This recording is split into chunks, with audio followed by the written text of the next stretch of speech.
Sitting might be killing you. How much a day you're sitting around and not moving? For many people, it's 30, 40, or even more than 50 hours a week.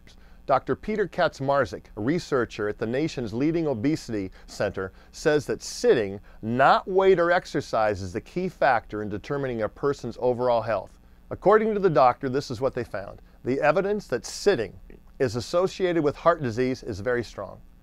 He said we see it in people who smoke and people who don't.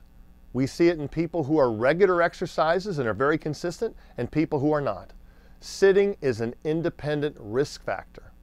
Mark Hamilton is a psychologist and a professor at Pennington Biomedical Research Center. That's in Baton Rouge, Louisiana. As he told Men's Health, this is what he said: a man who sits 60 hours at a desk job but still works out for 45 minutes a day, 5 times a week, still has a sedentary lifestyle. Those 45 minutes of exercise don't change those 60 hours of sitting.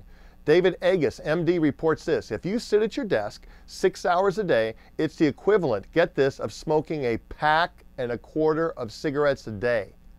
It should be obvious to anyone now that watching TV is strongly associated with obesity and weight gain, independent of what you do with your diet and your exercise. Yikes! Those 3 quotes should get your attention, right? They certainly did mine. The question is, what are you going to do about it right now? What new choices can you make? Here's my suggestion. Commit to a minimum number of days a month. You're going to get 30 minutes of sessions to get aerobic exercise, ideally in the morning. Aerobic means actually with oxygen. Aerobic exercise is crucial to you building your heart and your lungs and your immune system.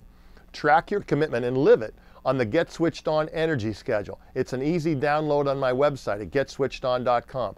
Put that on the mirror in your bathroom and start tracking and live a minimum commitment. If you work in a typical office situation, try a couple suggestions here. I want you to rethink your office. Start having some meetings where you're walking and talking rather than sitting in a conference room. For some, it might be literally impossible to put a treadmill in your office, but you can do it. I've got this Crescendo mini trampoline right here. Okay, it's 9 inches high, 36 inches wide, easily stands up, costs less than 50 bucks, takes up very little room. Jumping on this for at least 5 minutes several times a day makes a huge difference in my energy level. Turn on some music and get jumping. Remember, motion creates emotion. If you move more, you'll also feel better. And you know what? You can quickly make a difference in energy level. You can change your attitude from somebody who's negative to somebody who's positive. Leverage technology, okay? On your next conference call, can you be talking and take a walk at the same time? Use wireless technology to get out of your office when possible, to move, get some sunshine, 10 minutes of vitamin D, right? Use a wireless headset, allows you to stand up and move more when you're on the phone call. Most of the time people on a conference call, they're sitting. Change your routine during the day. Take more small breaks, manage your energy better, get up, move, stretch, maybe do a few yoga positions, park a little farther away from the office, take the stairs, not the elevator. Get off the bus or subway, 1 stop away, walk the rest of the way. Some people can maybe even ride a bike to work if the weather's good. Bring a small cooler like this with you to work and have healthy munchies with you all day and less access to junk food. At home, if you have kids, this should be easy, right?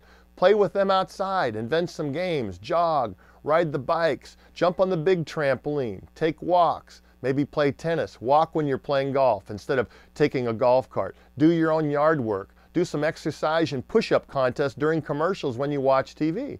Have a daily walk alone or with your spouse, right? To make it aerobic, you'll need to move a little bit quicker to elevate your heart rate and get that up.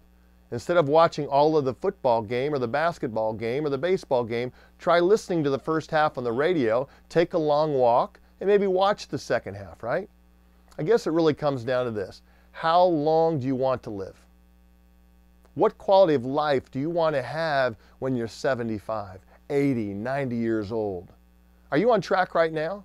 If not, you need to make some changes to get moving. Keep me posted on your progress. Love to hear about what you're doing. You can do it.